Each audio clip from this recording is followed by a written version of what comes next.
The Galactic Concord Council had seen empires rise and fall. They had watched species go extinct, witnessed stars collapse, and brokered peace across half a galaxy. But they had never, in all their millions of years, been ignored. And that was exactly what humanity did. On the day the humans left, no one at first realized they were gone. The absence revealed itself slowly. A missing trade report, then 5, then an entire sector gone dark.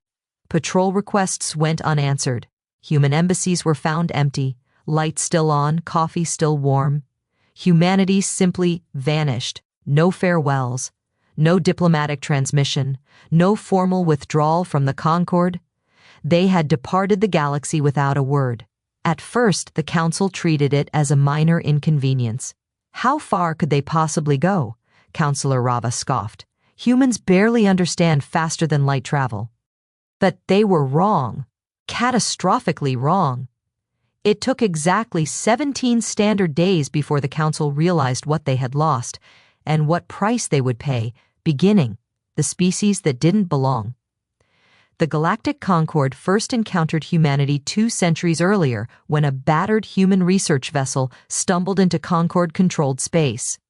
Humans were odd, soft-bodied, emotional, erratic, stubborn, playful, terrifyingly creative, and brilliant. In a matter of decades, humanity went from pre-FTL to co-founding half the Concord's technological advances. They improved hyperlane navigation, redesigned fusion cores, optimized quantum net communication so effectively that every species benefited. Humans fixed things. They solved problems the Concord couldn't even describe. But they also frustrated their alien partners. Diplomacy was unpredictable. Humans jumped between alliances, made friends with enemies, refused to follow protocol, and asked too many questions. They were too curious, too ambitious, too unwilling to accept it cannot be done. We cannot trust them, Counselor Jorah had argued. They disrupt the balance of the galaxy. Let them contribute what they can, others insisted. We can manage them. They couldn't. Humanity's potential grew too quickly. Their influence spread too broadly, and so murmurs of fear began to ripple through the Council. Fear that humanity would continue transforming the galaxy faster than many species could adapt. The Council had quietly begun taking measures, limiting human influence, restricting their research access, curbing their trade presence. Some whispered the Council feared humanity would surpass them. Some whispered the Council feared they already had. Then one day, the humans left. Every colony, every ship, every embassy, every station, gone. Without a word. The first consequence, system failures. It started small. A single hyperlane hub in Sector 93 crashed. Something that had never happened since humans rewired it 60 years earlier. Traffic collapsed. Trade stalled. Thousands of ships became stranded in empty space. At first, the Council blamed pirates, faulty parts, sabotage. Then the failures spread. The quantum net communication network, mostly designed by humans, began to stutter. Contacts were dropped, messages corrupted, entire data blocks vanished. What do you mean it's not responding? Rava demanded. The engineer bowed her head. Counselor, the system is missing core subroutines. They were human-coded. How do we fix it? We don't know how. By day 3, hyperlane hubs across 5 sectors were collapsing. By day 10, 8 sectors. By day 12, the entire eastern spiral arm lost real-time communication. And yet the worst was still coming. The second consequence. Enemies awaken, with hyperlane systems flickering and communication lines failing, border patrol lines weakened.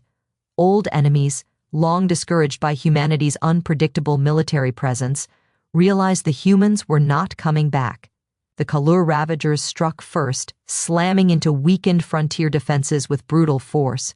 Worlds that had once relied on human-designed shield systems watched those shields flicker and die without the engineers who maintained them.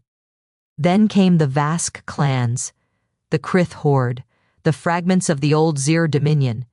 The galaxy, sensing weakness, began to unravel into violence. Counselor Jorah stared at the tactical map in horror. This cannot be happening. Our defenses were superior. Commander Velen shook her head. They were superior because humans maintained them. And now they are falling apart, sir. No human engineers, no human soldiers, no human advisors. Humanity had always stepped in at the last moment, patching the cracks in the Concord's fragile order. Their absence revealed the truth. The galaxy had been standing on foundations humanity created, and when those foundations vanished, everything collapsed. The third consequence, the secret dependency. The Council held an emergency meeting, the largest in its history. The humans abandoned us at our greatest moment of need, Rava roared. Marantha the Valari floated forward, her gelatinous form trembling. They abandoned nothing, they simply chose to leave. It is we who relied upon them too heavily. Rava slammed her fists against the table. Why didn't anyone stop them? Counselor Anthus, one of the few who had spoken regularly with human delegates, sighed. Because they warned us. The chamber fell silent. What do you mean they warned us? A delegate demanded. Anthus revealed a holotablet. I received this message from Ambassador Reyes 4 cycles before they left. He projected it. A human stood tall, expression calm yet weary.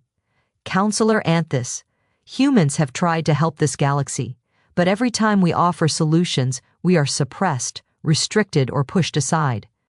We have learned that the Concord does not want progress. They want control, so we're leaving. Not as an act of war, not as a threat, but as a choice. We wish you luck. You're going to need it. When the support fails, may you learn to stand on your own. The room erupted. Why wasn't this shared earlier? I tried, Anthus yelled back, but no one listened. You all insisted humanity would never leave. A chilling hush fell, because deep down every delegate knew the truth. They had pushed the humans away. They'd restricted human contributions, jealous and fearful of their potential. And now, the galaxy was paying the price. The quest to find humanity. Once the Council realized the catastrophic consequences, only one plan made sense. Find humanity. Bring them back. At any cost. A massive expedition fleet was assembled, 50 ships from the strongest species in the Concord. Commander Velen led them. Their mission, trace any sign of humanity's exodus. For weeks they searched. Empty stations, abandoned colonies, silent relay posts, human infrastructure left behind like footprints of a vanished titan. Finally, in the wreckage of an old human outpost, the fleet found a clue, a data probe that hadn't fully erased itself. Inside was a single set of coordinates, not leading outside the galaxy, leading beneath it, toward the dark regions under the galactic plane, an uncharted expanse known as the Black Horizon. Why would humans go down there? Velen whispered. No hyperlanes, no stars, no life, only dangers. She didn't understand then, but she would. The discovery, humanity's new home. The fleet descended into the Black Horizon. Ship sensors struggled, light dimmed, space bent in strange ways. For days they saw nothing. Then, a star ignited in the darkness. A new star, artificial. Around it orbited a ring world of impossible scale, larger than any known megastructure, shining with lights and energy. Humanity had built an entire star system from nothing. The fleet trembled. That's impossible, a scientist whispered. This structure shouldn't exist. It is a Dyson ring hybrid, another murmured. Their engineering is millennia beyond ours. Velen stared, stunned. How did they build this? Then a voice answered, from every direction. We didn't build it alone. A human figure materialized on the bridge, projected by advanced hologram. Tall, confident, older than any who remembered Ambassador Reyes. General Elias Harding, leader of the new human conclave. Welcome to Havenlight, he said, humanity's new home. Velen stepped forward. General Harding, the galaxy is collapsing without you. Harding nodded. Yes, we knew it would. Then why leave? Velen begged. Why abandon us? Harding's gaze sharpened. We offered to help. You refused. That was the Council, not us. Harding spoke calmly. You asked why we built Havenlight, why we left. He pointed toward the artificial star. Because the galaxy held us back. Everywhere we turned, species feared our potential, treated us like a threat, restricted our work. His voice darkened.